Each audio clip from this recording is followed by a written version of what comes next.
Hi, my name is Nishant. I call myself the Autistic Evangelist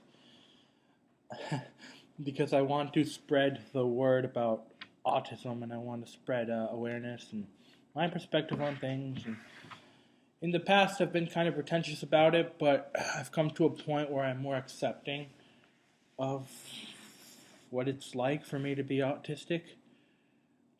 So hopefully that comes across in my videos. I I haven't really been able to establish a YouTube presence, so this might be kind of awkward, but I'll do my best.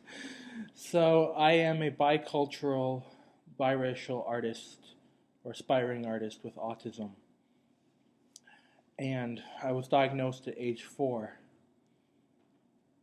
And uh,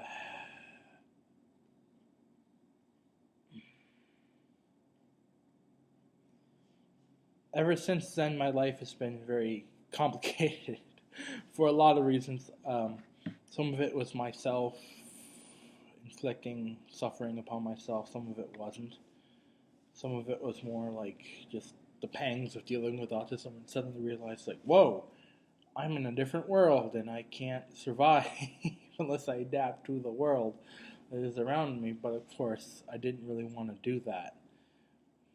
I would much rather be in my own world, creating fantasy worlds. I like to do that, create fantasy worlds, you know, um, write, um, explore different cultures, explore different things. I would love to do that, but I also got to pay attention to other things, like keeping myself well dressed, shaving.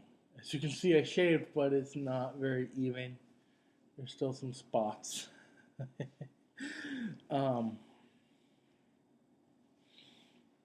and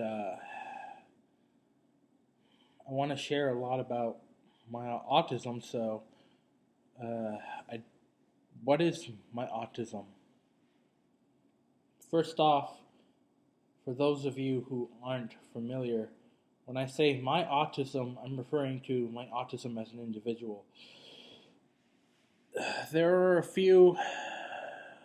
very few um, characteristics that are associated with autism across the board, but within those characteristics, it varies wildly. Um, varies very, very wildly. Um, for some people, they're able to go out into the world and really just do a traditional kind of life. And what I mean by traditional is, well, it's not exactly a substitute for normal. It's more like what society expects of you or what you can do if you're not impaired by anything. Like, I have, or, well, I know some people who are able, plenty of people who are able to hold steady jobs. They're able to go to college and graduate, get their master's or whatever.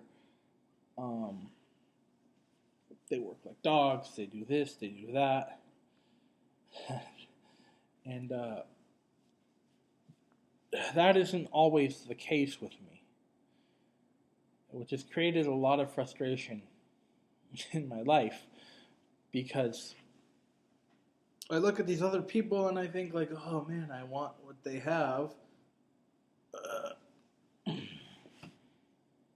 But at the moment, mm, I am not capable of working full time or doing anything that's traditionally impressive, I guess. But I do have a part-time job that I'm starting, and I am in college, although I've been kind of more dickering around with that rather than actually pursuing much. But I want to get into journalism because my writing is my passion.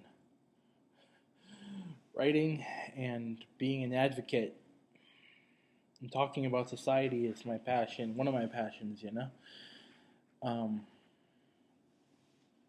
when I was young, I wanted to be an anthropologist because I'm fascinated with different cultures and I'm fascinated with the world around me. I think because I don't understand the world around me, I want to understand it. There's always been this innate desire within me to really get under the skin of anything regarding people in the hopes that I can understand and interact with people in a meaningful way. It's not always easy. Um, I've been struggling with the use of that, with that concept within the use of social media. I'm trying to stay away from social media unless it directly benefits me. For instance, on Instagram, I'm able to connect to a wide variety of different communities and resources for art that I wouldn't have been able to connect with otherwise. So that's important. But other than that, I had to delete or stop using my Discord because I was channeling too much energy into obsessing about it and really just, as one person put it, laying it on really thick. So one of the things I want to talk about, go into a more in-depth discussion, which I will go later, is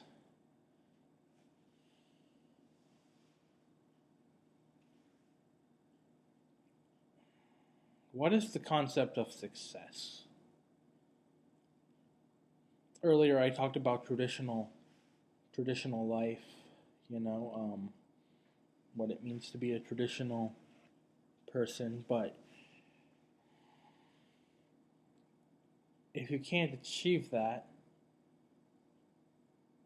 this is a valid question that everybody with a disability needs to ask themselves in a non-judgmental, pretentious way, more of an objective, practical way. What is there for me to do? What is there for me that I can do? If I'm successful at that, is that success? Is that just over exerting myself? Am I happy? You know, is is the overall satisfaction of what I'm doing more important than, you know, um, just doing the work? You know, if your goal is to just have money and work for the sake of working, that's fine, but not everybody can do that, right? Personally, for me, I look for something that's a mixture of both. You know, achievement in the sense of, wow, I've done something really meaningful, but also I'm enjoying myself and I'm not stressing myself out. And I do make a little bit of money. I do make some money, you know. Money is important, and I like to go out and, you know, splurge a little bit, but I can't really do that if I'm broke, as I'm spectacularly broke. So, you know, it's kind of like you really have to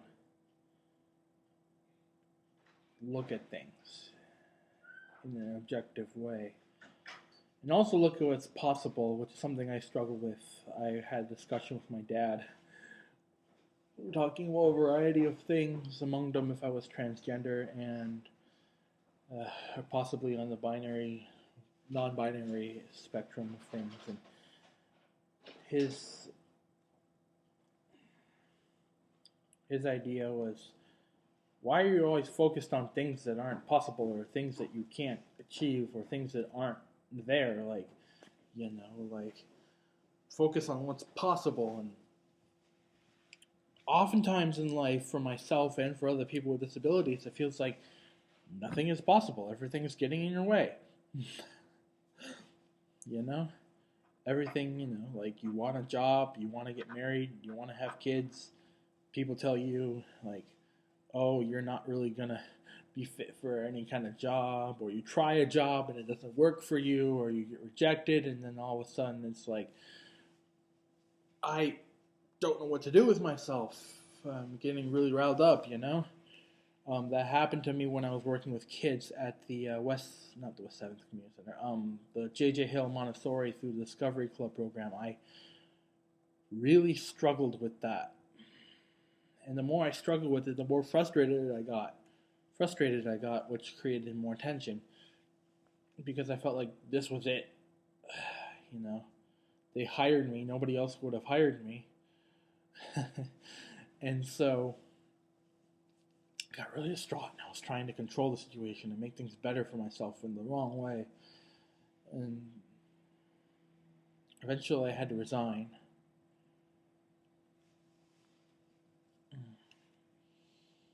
It's all a matter of finding what works for you as the individual. That, I think, is what success is. I'm starting to realize there's no such thing as minor success or major success when it comes to living as a person with disabilities. If you are so fatigued that you can barely get out and do anything, but you manage to cook yourself a meal, that's a success. So,